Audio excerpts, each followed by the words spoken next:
Agjërimi ka disa anë të dobishme, që mbështeten tek edukata hyjnore, tek jeta shoqërore dhe individuale, sidomos në edukimin e veseve të nefsit dhe për të shprehur falënderimin ndaj Allahut xhaleshanuhu për mirësitë që na ka dhënë.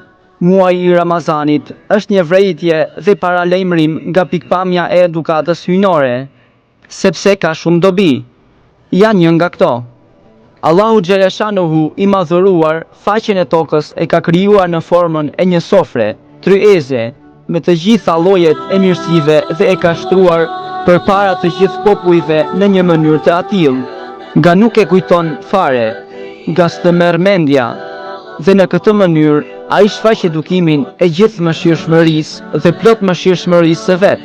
Njerëzit në perden e përkujdesjes të mirave materiale nuk po mundën të vlerësojnë dhe të çmojnë të mirat e Allahut xhaleshanuhu.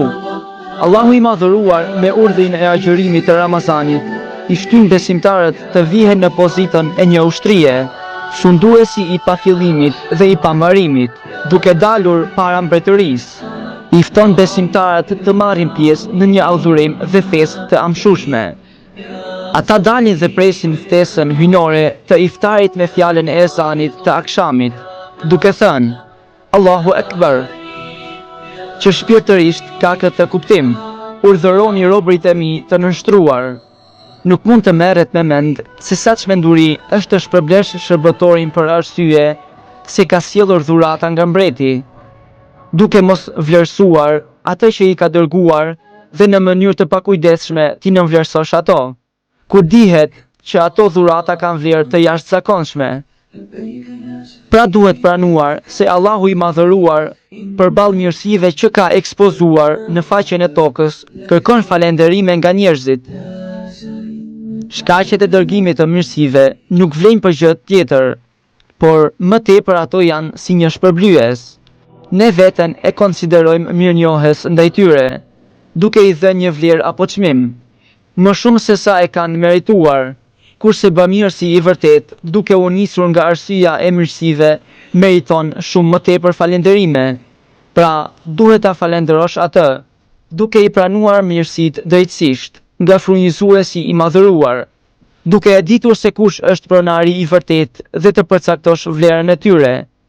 Kjo do të dalë në pah atëherë kur e pranon nevojën ndaj tyre, e kjo vlerësohet vetëm kur agjeron. Tani e kuptuat se agjërimi në muajin e Ramazanit është një çelës i vërtet për një falënderim të madh dhe të pastër.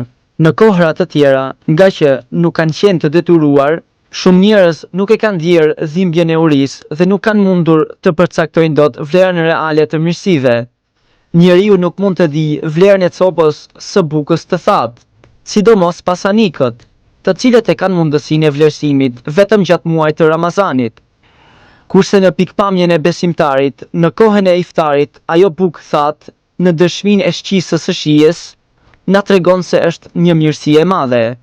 Duke filluar që nga mbreti dhe deri tek më i varfri i fundit, në muajin e Ramazanit, duke vlerësuar mirësitë e Allahut xhaleshanuhu, shpirtërisht e fitojnë sevapin e falënderimit. Besimtari është i ndaluar të hajë ditën mirësitë e Allahut xhaleshanuhu dhe nuk mund t'u afrohet duke menduar se këto mirësi nuk janë të tijat. Unë nuk jam i lirë t'i konsumoj në qefin tim. Ato janë malli dhe mirësia e tjetërkujt, dhe duhet pritur urdhëri i tij. Me këtë mendim, duke i vlerësuar mirësitë, shpirtërisht ai falënderon Allahun xhaleshanuhu. Tani e kuptuat se duke agjëruar ju bëni detyrën ndaj Allahut xhaleshanuhu, që është çelësi i falënderimit. Ne do të shënojmë vetëm disa nga dobitë e shumta të agjërimit, që kanë si pikë synimi jetën shoqërore. Kështu, njerëzit, Zoti i ka krijuar që të ushqehen në forma dhe mundësi të ndryshme. Sipas këtyre dallimeve, për këtë pasanikët i fton të ndihmojnë të varfërit. Kurse pasanikët gjendjen e dhimbshme të varfërisë mund ta kuptojnë vetëm atëherë kur duke agjëruar ta ndjejnë vetë atë. Po të mos ishte agjërimi, shumë pasanik, duke mos e provuar dhimbjen e urisë, do të binin viktim e nefseve të tyre dhe nuk do të kishin asnjë pikë mëshire për të varfërit, të cilët kanë shumë nevojë për atë mëshirë. Ky mendim që të shtyn të respektosh racën tënde është themeli i të vërtetës së falënderimit. Patjetër që mund të gjesh dikë më të varfër se vetja.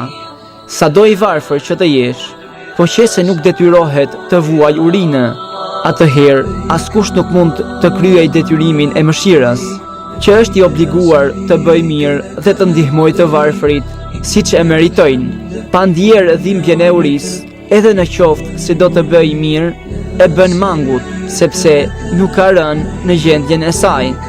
Agjërimi i Ramazanit mbi edukimin e nefsit ka shumë dobi. Ne vetëm një do të shpjegojmë. Kështu, nefsi i njeriut do ta shohë veten të lirë, përderisa veten e imagjinon idhull. Nuk pranon që dikush t'i ndërhyjë në fushën e vet. Nuk mund të pranoj se dikush po edukon me mirësi të panumërta.